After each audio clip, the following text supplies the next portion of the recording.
بسم اللہ الرحمن الرحیم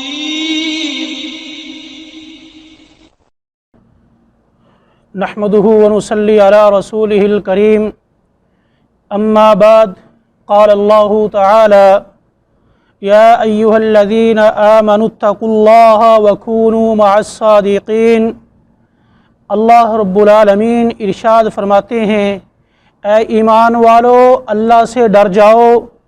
اور سچے لوگوں کے ساتھ ہو جاؤ، کیونکہ سچے جو لوگ ہیں، سچ بولنے والے، ان کا اللہ کے نزدیک بہت بڑا مقام ہے۔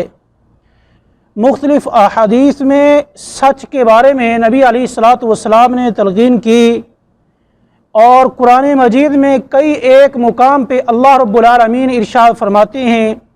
جیسا کہ اللہ نے ارشاد فرمایا، ایمان والو سچ بولو اور سچی بات کرو، حتیٰ کہ تمہیں اپنے رشتہ داروں کے خلاف، تمہیں اپنے جان کے خلاف، اپنے عزیز و اقارب کے خلاف گواہی دینی پڑ جائے تو سچی بات کہنا، جھوٹ مت بولنا۔ جیسا کہ علی بن ابی طالب رضی اللہ تعالی عنہ سے روایت ہے، کہتے ہیں کہ میں نے رسول اللہ صلی اللہ علیہ وسلم سے چند کلمات یاد کیے، جیسا کہ آپ نے فرمایا، دع ما یریبک الی ما لا یریبک، اے علی ان چیزوں کو چھوڑ دے جو تجھے شک میں ڈالتی ہیں، اور یقین والی چیزوں کو اپنا لو۔ کیوں؟ اس لیے کہ فإن الصدق طمأنینۃ والکذب ریبۃ،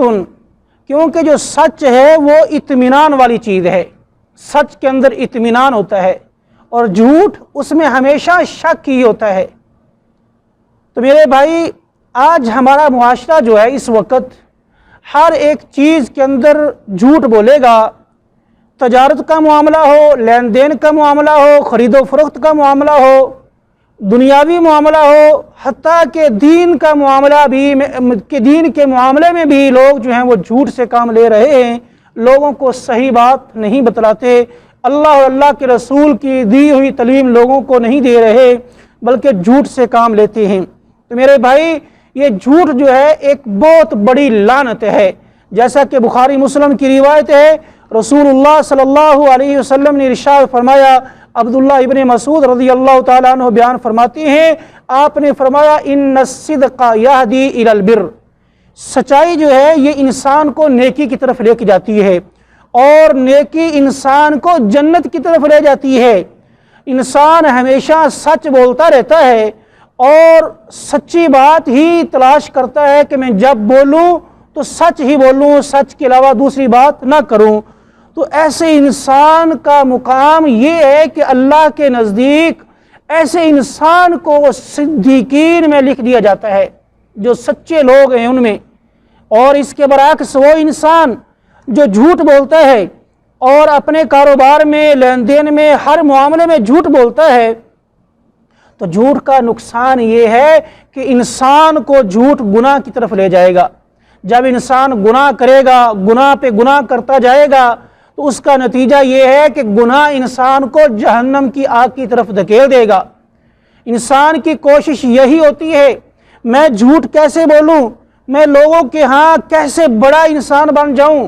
اور کیسے کیسے جھوٹے طریقے کے ساتھ اپنا مال زیادہ کر سکوں۔ جب رات کو بستر پہ سوتا ہے، اس کی کوشش یہی ہوتی ہے کہ میں جھوٹ کیسے بولوں گا، کل میں نے روزی کیسے کمانی ہے، لوگوں کو کیسے دھوکہ دینا ہے میں نے۔ وہ ساری رات یہ پلاننگ کرتا ہے، پھر صبح اپنی پلاننگ کے مطابق وہ کام کرتا ہے۔ تو آپ صلی اللہ علیہ وسلم نے ارشاد فرمایا کہ ان الرجل لیکذب حتی یکتب عند اللہ کذابا، انسان جھوٹ بولتا رہتا ہے اور جھوٹ کی تلاش میں رہتا ہے، حتیٰ کہ ایسے انسان کو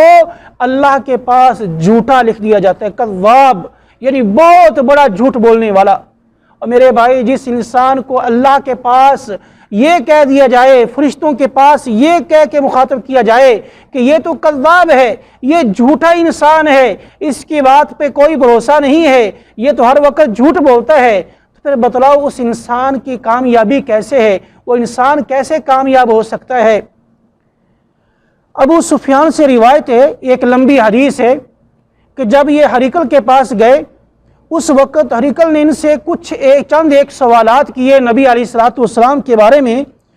ان سوالوں میں سے ایک سوال یہ ہے کہ ہریکل کہتا ہے کہ اے ابو سفیان بتلاؤ کہ وہ نبی جو تمہارے اندر آیا ہے، جو کہتا ہے کہ میں اللہ کا رسول ہوں، اللہ کی طرف سے پیغام لے کے آیا ہوں، وہ تمہیں کس بات کا حکم دیتا ہے؟ تو ابو سفیان کہتے ہیں میں ابھی یہ مسلمان نہیں ہوا۔ دیکھیں کتنا خوف ہے، بلکہ یہ اس حدیث کے آغاز میں یہ بھی کہا کہ اپنے ابو سفیان کے جو ساتھ میں تھے نا، دیگر جو تجارت کے لیے گئے تھے، دیگر جو ساتھی تھے، یعنی ہریکل نے ان کو کہا کہ اگر یہ جھوٹ بولے تو ان کو مجھے بتلا دینا اور اس کو روک دینا۔ جھوٹ کے ڈر سے ابھی مسلمان نہیں ہوئے، غیر مسلم ہیں، اسلام پہ نہیں، اور اتنا دل کے اندر بات ہے کہ اگر میں جھوٹ بولوں گا تو معاشرے کے اندر میرا مقام کیا ہوگا، لوگ مجھے جھوٹ سے مخاطب کریں گے۔ تو اب جب ہریکل نے سوال کیا کہ وہ نبی تمہیں کس بات کا حکم دیتا ہے، تو ابو سفیان کہتا ہے میں نے کہا کہ وہ کہتا ہے اعبدوا اللہ وحدہ لا تشرکوا بہ شیئا، کہ اللہ اکیلے کی عبادت کرو، اس اللہ کے ساتھ کسی کو شریک مت ٹھہراؤ۔ اور کہا کہ وَاتْرُكُوا مَا يَقُولُ آبَاؤُكُمْ، اور ان باتوں کو چھوڑ دو جو تمہارے آباء و اجداد کہتے تھے، وَيَأْمُرُونَ بِالصَّلَاةِ وَالصِّدْقِ وَالْعَفَافِ وَالصِّلَةِ، کہتا ہے کہ میں نے کہا کہ وہ ہمیں حکم دیتا ہے کس بات کا؟ نماز پڑھنے کا، سچ بولنے کا، اور درگزری کرنے کا، صلہ رحمی کا ہمیں حکم دیتا ہے وہ۔ تو میرے بھائی یہاں اس حدیث میں ایک بات یہ بھی ہے کہ ابو سفیان نے کہا کہ وہ کہتا ہے وَاتْرُكُوا مَا يَقُولُ آبَاؤُكُمْ، ان چیزوں کو چھوڑ دو جو تمہارے آباء و اجداد کہتے ہیں۔ افسوس آج ہمارے معاشرے کے اندر یہ بات موجود ہے، اگر کسی کو کوئی مسئلہ بتلایا جائے، جی وراثت کا مسئلہ یہ ہے، بیٹیوں کو جائیداد دینے کا مسئلہ یہ ہے، فلاں مسئلہ یہ ہے، غیر اللہ کی طرف نہ جاؤ، بت پرستی کی طرف نہ جاؤ، مزاروں پہ نہ جاؤ، غیر اللہ سے مت سوال کرو، صرف اور صرف اللہ سے سوال کرو، اللہ کے دربار میں حاضر ہو۔ تو آگے سے کہتے ہیں جی ہمارے جو آباء و اجداد کرتے آ رہے ہیں کہ وہ سارے غلط تھے، کہ وہ سارے شرک پر تھے۔ تو میرے بھائی یہ تو واضح آ گیا کہ نبی علیہ الصلوۃ والسلام نے فرمایا کہ وَاتْرُكُوا مَا يَقُولُ آبَاؤُكُمْ، ابو سفیان کہتا ہے کہ نبی علیہ السلام نے یہ کہا کہ اپنے آباء و اجداد کی باتوں کو چھوڑ دو۔ لہٰذا جو سچی بات ہے، کوئی بھی انسان آپ کو سچی بات کرتا ہے کہ یہ اللہ اور اللہ کے رسول کی بات ہے، تو آپ کا کام یہ ہے، ہم سب کا کام یہ ہے کہ اس کو تسلیم کریں، پہلے پرکھیں کہ واقعی اللہ کے رسول کی بات ہے، پھر اس کو تصدیق کریں اور اس پہ ایمان لائیں۔ حضرت سہل بن حنیف رضی اللہ تعالی عنہ بیان فرماتے ہیں، یہ ایک بدری صحابی ہے، کہتے ہیں کہ رسول اللہ صلی اللہ علیہ وسلم نے ارشاد فرمایا من سأل اللہ تعالی الشہادۃ بصدق، جس انسان نے سچے دل سے اللہ سے شہادت کا، یعنی شہادت فی سبیل اللہ جو ہے جہاد، یعنی اللہ کے راستے میں جو انسان قتال کرتا ہے اور اللہ کے راستے میں شہید ہو جاتا ہے، شہید کے رتبے کی جو اللہ سے سوال کرتا ہے سچے دل سے، اللہ مجھے شہادت کا رتبہ عطا فرما، جو انسان سچے دل سے یہ سوال کرتا ہے، آپ صلی اللہ علیہ وسلم نے ارشاد فرمایا بلغہ اللہ منازل الشہداء وإن مات علی فراشہ۔ صحیح مسلم کی روایت ہے، آپ نے فرمایا اللہ اس انسان کو شہداء کا مقام عطا فرمائے گا، اگرچہ وہ انسان اپنے بستر پر ہی کیوں نہ مرے، لیکن دل میں خواہش کیا ہے؟ سچے دل سے، اور منافقت والی بات نہیں، صرف زبان کا مسلمان نہیں بلکہ سچے دل سے سوال کرتا ہے کیا؟ اللہ مجھے شہادت کا رتبہ عطا فرما، اللہ میں تیرے راستے میں شہید ہونا چاہتا ہوں۔ جو انسان اللہ سے یہ سوال کرتا ہے صدقے دل سے، سچے دل سے، نیت کو خالص کر کے، تو اللہ تعالیٰ اس انسان کو شہید کا مقام عطا فرمائے گا۔ اسی طرح ہی حضرت حکیم بن حزام رضی اللہ تعالی عنہ بیان فرماتے ہیں رسول اللہ صلی اللہ علیہ وسلم نے ارشاد فرمایا البیعان بالخیار، دو خرید و فروخت کرنے والے دونوں اختیار رکھتے ہیں ما لم یتفرقا، جب تک وہ دونوں اپنا معاملہ طے کر کے ایک دوسرے سے جدا نہیں ہو جاتے۔ آگے نبی صلی اللہ علیہ وسلم نے کیا فرمایا؟ فَإِن صَدَقَا وَبَيَّنَا بُورِكَ لَهُمَا فِي بَيْعِهِمَا، اگر دونوں نے سچ بولا، دونوں نے اپنی سامان کے اندر جو عیب تھا، جو بھی تھا، وہ سب کچھ واضح کر دیا، آپ صلی اللہ علیہ وسلم نے فرمایا بُورِكَ لَهُمَا فِي بَيْعِهِمَا، ان کی تجارت میں اللہ برکت کر دے گا۔ یعنی کتنی بڑی بات ہے کہ دو خرید و فروخت کرنے والے، دو تجارت کرنے والے جب تجارت کرتے ہیں، لین دین کرتے ہیں، اپنے معاملے کو چھپاتے نہیں اور واضح کر دیتے ہیں کہ اس کے اندر یہ نقص ہے اور یہ اس کی خوبی ہے، سچے دل سے صحیح بات کرتے ہیں، آپ نے ان دونوں کے لیے برکت کی دعا دی ہے۔ اور اس کے برعکس آپ نے فرمایا وَإِن كَتَمَا وَكَذَبَا مُحِقَتْ بَرَكَاتُ بَيْعِهِمَا، آپ صلی اللہ علیہ وسلم نے ارشاد فرمایا اگر ان دونوں نے اپنے سامان کے اندر جو نقص تھا اس کو چھپا لیا اور دونوں نے جھوٹ بولا، مُحِقَتْ بَرَكَاتُ بَيْعِهِمَا، دونوں کی تجارت کی جو برکت ہے وہ ختم کر دی جائے گی۔ میرے بھائی، جب تجارت کے اندر برکت ہی ختم ہوگی، چاہے آپ جتنا کیوں نہ کمائیں، پھر وہ آپ کے کام نہیں آئے گا۔ جیسے آپ نے کمایا اسی طریقے سے وہ ضائع ہو جائے گا۔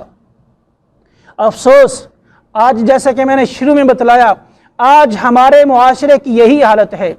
وہ کیا کرے گا؟ اگر کوئی آڑتی ہے تو گھٹیا چیز نیچے چھپا دے گا، اچھی چیز کو اوپر کر دے گا۔ کوئی کسی معاملے میں تجارت کرتا ہے، اس کی کوشش یہی ہوتی ہے کہ میں اپنی تجارت کے اندر جو نقص ہے اس کو چھپا لوں، لوگوں کو نہ بتلاؤں۔ کوئی چیز بیچنے والا ہے، خریدنے والا ہے، ہر انسان کی یہی خواہش ہوتی ہے، یہی اس کی کوشش ہوتی ہے کہ میں اپنی تجارت کے اندر، اپنی چیز کے اندر جو نقص ہے اس کو چھپاؤں، لوگوں کو واضح نہ کروں۔ جب ہماری یہی نیت ہو جائے گی، ہماری یہی کوشش ہوگی کہ ہم عیب کو چھپائیں، تو پھر ہم کیسے امید رکھ سکتے ہیں اللہ تعالیٰ سے کہ اللہ ہماری بیع کے اندر، ہماری خرید و فروخت کے اندر، ہمارے کاروبار کے اندر، ہماری تجارت کے اندر برکت پیدا کرے گا؟ یہ تو ممکن ہی نہیں ہو کہ انسان جھوٹ بولے، انسان عیب کو چھپائے اور اللہ سے امید رکھے کہ اللہ میرے کاروبار کے اندر برکت کرے۔ نہیں میرے بھائی، جب تک اپنے دل کو صاف نہیں کریں گے اور لوگوں کے سامنے سچ نہیں بولیں گے، اس وقت تک برکت نہیں آئے گی۔ اللہ تعالیٰ سے دعا ہے اللہ تعالیٰ قرآن و سنت کے مطابق عمل کرنے کی توفیق عطا فرمائے۔ آخر دعوانا الحمدللہ رب العالمین۔